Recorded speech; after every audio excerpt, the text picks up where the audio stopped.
Лідар ліквідаванай уладамі кампаніі «Гавары праўду» Андрэй Дзмітрыў на свабодзе. Палітык цалкам адбыў прызначаны яму тэрмін зняволення 1,5 года калоніі. Палітвязень і былы кандыдат на прэзідэнцтва ў 2020 годзе быў асуджаны за ўдзел у пратэстах. Аб'ектыў на Белсаце, Віталь Бабін з вамі. Вітаю і запрашаю на суботняе выданне. Ленін і Сталін прапанавалі гомельцам бясплатна гарбаціцца на суботніку, а Лукашенко ў Менску паразважаў, што неабходна рабіць сучасным школьнікам. Как я говорил, у каждой школы должен быть свой приусадебный участок, где можно поковыряться и по земле походить, и руками прикоснуться, чтобы дури меньше было в голове. Пад санкцыі трэці раз менскі завод колавых цягачоў трапіў пад новыя эканамічныя абмежаванні ЗША. За што гэтым разам? Знайшоўся варыянт, калі можна збыць свой тавар. Ну, рызыкнулі, збылі, ну, вось атрымалі зноўку праблемы. Хочаш добра зарабляць, паклапаціся, каб тваё прадпрыемства было паспяховым. Новая пастанова Саўміну. Это легальная магчымасць так для кіраўнікоў прадпрыемства працягваць атрымліваць прэміі і кіраваць стратнымі прадпрыемствамі. У Беларусі ў прымусова добраахвотным парадку прайшоў чарговы рэспубліканскі суботнік. Сёлета удзел у ім узялі больш за 2 мільёны беларусаў, якія выдаткавалі на патрэбы Лукашэнкі значную суму грошай. Ян Федаровіч працягне тэму. Другая палова красавіка. У Беларусі час рэспубліканскага суботніку. Чыноўнікі саджаюць дрэвы. В этом году дуб для нашей страны, я думаю, это в данный момент самое подходящее дерево. Как я говорил, у каждой школы должен быть свой приусадебный участок, где можно поковыряться и по земле походить, и руками прикоснуться, чтобы дури меньше было в голове. Паводле лукашэнкаўскай традыцыі ў Беларусі, як і за часоў СССР, суботнік – гэта добраахвотная павіннасць для ўсіх бюджэтнікаў. Дадатковыя фінансы, дадатковыя працоўныя гадзіны, якія дзяржава можа выкарыстоўваць на тыя мэты, якія ім потребно. Участвует в этом прекрасном празднике труда субботники 2 400 000 человек. Самое главное, что и средства, которые уже поступили в Министерство финансов Республики Беларусь, составляют 14,5 миллионов белорусских рублей. Згодна з пастановай ураду, 35% сабраных сродкаў накіруюць на рэканструкцыю мемарыяльнага комплексу дзецям ахвярам вайны ў Жлобінскім раёне. Столькі ж адправіць на стварэнне цэнтру патрыятычнага выхавання моладзі ў Берасцейскай крэпасці. Астатнія 30% пералічаць на рэканструкцыю і аднаўленне мемарыяльных комплексаў месцаў баявой і воінскай славы ў вобласцях і Менску. Я не думаю, што гэта інвестыцыі накіравае на тое, каб пабудаваць шырокі грамадскі кансэнсус вакол пэўных каштоўнасцяў. У асноўным яны выконваюць функцыю мабілізацыі прыхільнікаў улады. Беларусаў у гэты дзень накіроўваюць прыбіраць лісце, фарбаваць бардзюры або пілаваць дрэвы. Але адкуль у такім выпадку бяруцца сродкі, заробленыя нібыта падчас суботніку? Людзі, акрамя таго, што выходзяць працаваць, яшчэ плоцяць грошы за тое, што прымаюць удзел у гэтым суботніку. І часцей за ўсё гэта нейкая фіксаваная сума. Залежыць ад арганізацыі, ці наўпрост пераводзіць там адзін свой дзень, якой яны працуюць, там сколькі грошай за працоўны дзень людзям налічваюць. Фармальна яўка на рэспубліканскі суботнік добраахвотная, зрэшты, не прыйсці на яго надзвычай цяжка. Тое, што яны ідуць пад прымусам, гэта факт. І тое, што гэта частка сучаснай прымусовай працы, гэта факт. Таму што мы ведаем усе тыя дручкі, якія маюць у сваіх руках наймальнікі. Зараз шансаў адмовіцца ад гэтых суботнікаў амаль няма ніякіх, таму што кароткатэрміновыя кантракты ніхто не адмяняў. У Гомлі сёлета на суботнік нават выпусцілі двайнікоў савецкіх правадыроў. Наведем порядок на своих рабочих местах, на закрепленных территориях. Труду, товарищи, ура! У сённяшняй улады Беларусі, як і ў яе папярэднікаў, ёсць эфектыўныя механізмы прымусу да неаплатнай працы. Ян Федарович, Белсат. У России заявляюць пра масавую атаку украінскіх беспілотнікаў. Мінабароны краіны-агрэсара паведаміла, што ў выніку збілі 50 дронаў, з іх больш за палову на тэрыторыі Белгародскай вобласці. Гэтак беспілотнікі скінулі выбуховае прыстасаванне на сяло Пораз, дзе загінулі 2 чалавекі, а ў Бранскай вобласці падзенне дрона выклікала пажар на аб'екце энергетычнай інфраструктуры. Улады Смаленскай вобласці паведамляюць, што ў выніку атакі загарэлася нафтабаза, якая паводле тэлеграм-каналу «Эканоміка Беларусі» ёсць галоўным перавалачным пунктам для беларускіх нафтаперапрацоўчых заводаў. Гэта, як мяркуецца, ускладніць працэс вывозу бензіну з Беларусі ў Расею. Первое же решение, а давайте мы ударим, например, по Мозырскому НПЗ, вот выведем его из строя. Ну, история сразу отпала, потому что, Беларусь не в состоянии войны. Да, мы помним откуда готовилось нападение, но вот так вот просто ударить, развязать войну, открыть действительно второй фронт мы не можем. И поэтому я предполагаю, с учетом вот этой информации, которая была о том, что действительно локация с заводом «Лукойл» является какой-то перевалочной базой для перемещения нефтепродуктов с использованием цистерн. Не нефтепроводы, а именно цистерны. И, скорее всего, было принято решение, давайте уничтожим эту нефтебазу, чтобы у Российской Федерации не было возможности сырую нефть отправлять в Беларусь на переработку и потом получать нефтепродукты готовые. Мінскі завод колавых цягачоў трапіў пад санкцыі ЗША у чарговы раз. Прычынай гэткіх захадаў стаўся ўдзел рэжыму Лукашэнкі ў ваенных дзеяннях, спачатку праз падтрыманне расійскай агрэсіі ва ўкраіне, а цяпер праз удзел у пакістанскай праграме для стварэння ядравай зброі. Аліна Скрабунова з працягам тэмы. Менскі завод колавых цягачоў трапіў пад чарговыя санкцыі ЗША. Абмежаванні супраць беларускага прадпрыемства уведзеныя за дапамогу Пакістану ў стварэнні ядравай зброі. Пакістан адна з краінаў з найвялікшай тэрарыстычнай пагрозай.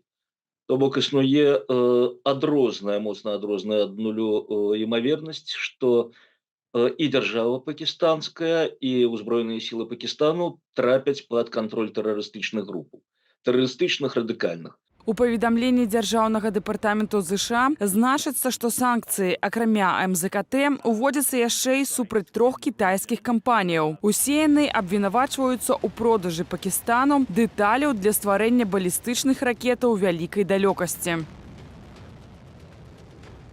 Менскі завод колавых цягачоў працуе над забеспячэннем спецыяльных шасі для пакістанскай праграмы балістычных ракетаў вялікай далёкасці. Такія шасі выкарыстоўваюцца ў якасці абсталявання для падтрымкі запуску балістычных ракетаў нацыянальным комплексам развіцця Пакістану. Цяперашнія санкцыі накладаюць арышт на маёмасць і рахункі адзначаных кампаніяў, ды іх прадстаўнікоў у ЗША. Закрануць і фізічных асобаў, якія наўпрост ці ўскосна валодаюць акцыямі кампаніяў. Заблакуюць усе фінансавыя аперацыі з іх удзелам. Гэтыя санкцыі ўводзяцца з мэтай умацаваць рэжым нераспаўсюджвання зброі масавага паражэння. Дарэчы, у адпаведнасці з дамовай аб нераспаўсюджванні ядзернай зброі Пакістану забаронена валодаць ядзернай зброяй, але краіна не падпісала гэты дакумент у 98 годзе. У 2022 Менскі завод колавых цягачоў трапіў пад санкцыі за спрыянне расійскай агрэсіі супраць Украіны, а ў снежні 2020 за парушэнне правоў чалавека ў Беларусі. Менавіта на МЗКТ пасля фальсіфікацыі апошніх прэзідэнцкіх выбараў рабочыя крычалі Лукашэнку «Сыходзь».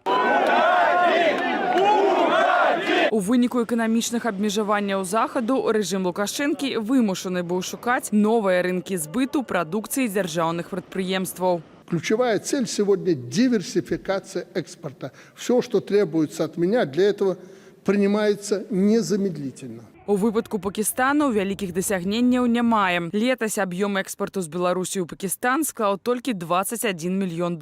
Для параўнання, аб'ём экспарту з Беларусі ў Расею і Казахстан летась склаў $25 мільярдаў і $756 мільёнаў адпаведна. Уласна кажучы, якія варыянты ёсць яшчэ?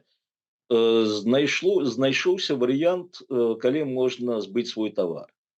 Рызыкнулі, збылі, атрымалі зноўку праблемы. вслед за гэтым, но зноўку больш такая агульная праблема беларускага рэжыму, што ў яго вельмі мала добрых крокаў. У шэрагу сумнеўнай супрацы, якая хутчэй за ўсё негатыўна адаб'ецца на рэпутацыі Беларусі і можа выклікаць новыя санкцыі, візіт прадстаўнікоў беларускага МЗС у Паўночную Карею, што адбыўся на гэтым тыдні. На думку Евгена Красуліна, рэжым Лукашэнкі проста ідзе туды, дзе дзверы для яго яшчэ не зачыненыя. Аліна Скрабунова, Белсат. Беларуса Сергея Карпушкіна, які дапамагаў абыходзіць санкцыі, жыў у Майаме, судзілі ў ЗША на 21 месяц турэмнага зняволення. Мужчына таксама павінен вярнуць дзяржаве 4 мільёны 700 тысяч долараў, якія ён атрымаў незаконным шляхам. Пра гэта паведамляе Міністэрства юстыцыі ЗША. Раней Сергей Карпушкін працаваў на жлобінскім БМЗ. Увесну летась улады ЗША паведамілі пра арышт беларуса. У віну яму ставілі ўдзел у схеме абыходу украінскім бізнесоўцам Сергеем Курчэнкам санкцыяў шляхам закупу сыравіны. Карпушкін прызнаўся, што яны прывозілі ў ЗША сталаліцейную прадукцыю з акупаваных тэрыторыяў Украіны, абыходзячы санкцыі, а таксама падраблялі або лячылі сертыфікаты заводскіх выпрабаванняў, выдаючы прадукцыю, якая імпартуецца за легальную. Альянс расследавальнікаў Беларусі ў свой час паведамляў, што кампанія Карпушкіна зрабілася фактычна манапалістам у імпарце сталі з беларускага металургічнага заводу ў ЗША.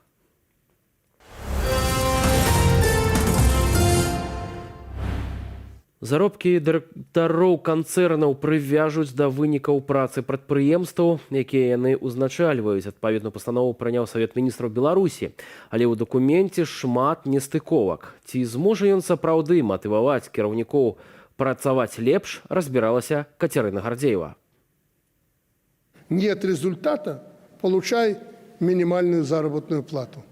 Зарабіла прадпрыемства, заробіць і кіраўнік. Пастанова, паводле якой заробкі дырэктараў прывяжуць да эканамічных паказнікаў даручных інструктураў, з'явілася на нацыянальным прававым партале. Что делать, я сказал. Впрягайтесь и работайте. Акрамя іншых дакумент рэгулюе заробкі кіраўнікоў канцэрнаў Белкапсаюз, Белнафтахім, Белляхпрам, Рэспубліканскага цэнтру аздараўлення і санаторна-курортнага лячэння насельніцтва, а таксама упаўнаважнага ў справы рэлігіяў і нацыянальнасцяў. У хуткім часе падобныя змены падрыхтуюць для кіраўнікоў сельгасарганізацыяў. Чакалася, што прынятая пастанова будзе матываваць кіраўніцтва працаваць лепш і клапаціцца пра паказнікі канцэрнаў. А як насамрэч? Гэта палітычны папулізм, паказаць людзям, што вось глядзіце, Лукашенко так зажаў у кулак усіх кіраўнікоў прадпрыемства, што яны без таго, каб зрабіць прадпрыемства прыбытковым, не будуць прэміі атрымліваць.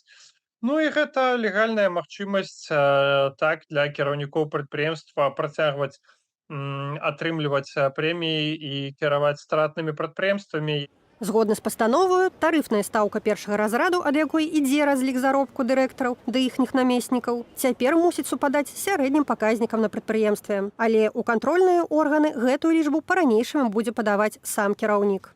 Гэты закон тут уже нават не скрываючы і не трэба рабіць ніякіх хітрасплеценняў. І он напрямую кажа, што калі заробак малы, то кіраўнік прадпрыемства можа сам яго себе павялічыць. Нават калі арганізацыя спрацавала ў чыстую страту, рашэннем вышыні тарыфнай стаўкі будзе адштурхоўвацца не ад агульнай сітуацыі на прадпрыемстве, а ад прасцейшага паказніку, колькі паслуг ці тавараў прадалі за месяц. Калі раней на прадпрыемства атрымлівала страты, і тады юрыдычна яно не мала права даваць прэміі кіраўнікам, то зараз такая магчымасць будзе. Відавочна, што такія змены прымаюцца якраз такі ў такім выпадку, калі кіраўнікі міністэрства ведаюць, што ў іх у канцэрнах шмат стратных прадпрыемстваў. Адзінае, што сапраўды магло падбіцца на кішэні кіраўніцтва, адмоўны каэфіцыент да прэміі, які можна прымяніць, калі прадпрыемства спрацавала дрэнна. Але ж і тут ёсць нюанс. Рашэнне аб дэпрэміяванні дырэктараў будзе прымаць унутраны савет саміх канцэрнаў. Савет кіраўніцтва прадпрыемства входзяць заўсёды самі кіраўнікі. І сам кіраўнік обрезать себе заробак, я думаю, што наўрад ці будзе. Тэарэтычна гэта можа быць, але на практыке мы не сутыкаліся з тым, каб хтосьці, калі можа себе не резаць заробак, калі можа нават яго павысіць, гэтага бы не рабіў. Затое, калі арганізацыя спрацавала адпаведнасць з дзяржпланам, прэмію выпішуць абавязкова. Дырэктарам ды іхным намеснікам у галінах нафты і хіміі да заробку дададуць 150% ад акладу. Кіраўнікам іншых канцэрнаў пашчасціла менш. Ім пры выкананні плану да месячнага заробку дададуць яшчэ адзін. Кацярына Гардзеева, Белсат. Жыхары Менску прапанавалі, улады выконваюць. У Фрунзенскім раёне сталіцы ў межах вуліцаў Прытыцкага і Адоеўскага з'явіцца паркавая зона «Космас». Вядома, у гонар палёту першай, як кажуць улады, касманаўткі Марыны Васілеўскай. Пра гэта падчас агульнарэспубліканскага суботніку паведаміў старшыня Менскага гарвыканкаму Владзімир Кухараў. Она проживает тоже в Фрунзенском районе, здесь недалеко, поэтому эта зона будет названа в честь покорения белорусской космоса. Я думаю, она будет местом, где многие, придя сюда, почувствуют, что они тоже действительно находятся в космосе. Владзімир Кухараў дадаў, што зону адпачынку ачысцяць ад кустоў, паставяць лаўкі ды зробяць сцежкі, дзіцячую спартовую пляцоўкі, а таксама канатны гарадок. Адкрыць парк «Космас» плануюць да 3 ліпеня. Больш як 600 ялінак у гонар беларускіх палітвязняў у Вільні экаактывісты разам з вядомым блогерам і музыкам Андрэем Павуком пасадзілі бор. Падчас акцыі яны нагадалі пра рэпрэсію ў Беларусі. Дамініка Кунцевіч з працягам тэмы. Садзіце дрэвы, а не людзей. З гэткім пасылам беларускія экаактывісты з таварыства «Зялёная сетка» паўдзельнічалі ў агульналітоўскай акцыі для пасадкі маладых лясоў. Непадалёк мяжы з Беларусі ў гонар беларускіх палітвязняў высадзілі больш за 600 маленькіх ялінак. Саджаць дрэвы гэта заўсёды добра, гэта заўсёды карысна. А сажаць дрэвы з думкамі пра тых людзей, которые сядзяць цяпер за кратамі, гэта яшчэ удваяць, утрая важней. У акцыі ўзяў удзел Андрэй Павук. Музыка і блогеры гэтым разам не стрымаўся, каб не пакпіць з беларускіх чыноўнікаў. Перыядычна ў нас у Беларусі, а менавіта у Грудабелцы, чыноўнікі масава выходзяць у лес і саджаюць ялінкі, сасінкі, іншыя дрэвы. Я паглядзеў на это так, абзавідаваўся. Я ж калісь лесніком працаваў, так было чётка, толькі не летом, калі машкара вялікая, а зімой люба-дорага. Так сажаюць, і я хочу так сажаць. І таму я прыехаў сюда, на гэта месца, побач з нашай радзімай, з Беларусю, і саджаю таксама ялінкі. Паводле праваабарончага цэнтру «Вясна» у Беларусі на сёння амаль 1400 палітзняволеных. Шмат хто асуджаны на вялікія тэрміны, да прыкладу фігуранты так званай справы Ціханаўскага ад 14 да 18 гадоў. Цяпер высветлілася, што 25 красавіка адбудуцца новыя слуханні ў дачыненні фігурантаў гэтай справы. Імаверна, гаворка пра чарговую кампенсацыю шкоды. Абраная прэзідэнтка Святлана Ціханаўская падчас саміту міністраў замежных справаў Вялікай сямёркі напярэдадні заклікала заходніх палітыкаў знайсці шляхі вызвалення і рэабілітацыі палітвязняў. Рэжым утрымлівае палітвязняў у жахлівых умовах. Рэжым неабходна прыцягнуць да адказнасці не толькі за вайну супраць Украіны, але і за рэпрэсіі супраць беларусаў. Тэму вызвалення палітвязняў 19 красавіка ўздымалі падчас афіцыйнай сустрэчы беларусаў з дэлегацыяй для сувязяў з нашай краінай у еўрапейскім парламенце. Пра вынікі перамоваў Белсату распавёў муж палітзняволенай Паліны Шарэнды-Панасюк Андрэй Шарэнда. Гэтыя палітыкі абяцалі зрабіць усё магчымае, каб гэты ціск на рэжым Лукашенка продолжился, і сапраўды пакуль не спыніцца рэпрэсіі ў Беларусі, пакуль все палітвязні не выйдуць на волю, ніякіх размоў аб нейкім гандлі ці частковым адмене санкцый не павінна ісці. Для палітвязняў надзвычай важнае падтрыманне з волі. Аднак і гэтую салідарнасць рэжым імкнецца задушыць. Днямі сілавікі зноў прыйшлі да людзей, якія адпраўлялі пасылкі і грашовыя пераводы абвінавачаным у следчы ізалятар. Адзіны выйсце ўтрымаць уладу — гэта дзейнічаць проста шляхам запужвання, пастаянным гэтым страхам рэпрэсій. Унутры краіны застаецца ўсё менш магчымасцяў бяспечна падтрымліваць палітзняволеных, але тыя, хто за межамі, імкнуцца дапамагаць розным чынам. Это вельмі добрая акцыя. Это будзе там алея беларусаў, чаму б таксама і не. У тым ліку сённяшняй акцыі для пасадкі дрэваў у гонар палітвязняў. Дамініка Кунцевіч, Белсат. Прахалодна і дажліва будзе заўтра ў Беларусі, а слупкі тэрмометраў цягам сотняў пакажуць ад 1 да 11 градусаў цяпла. На гэтым у нас усе навіны. Дзякую вам за увагу і да сустрэчы на наступным тыдні.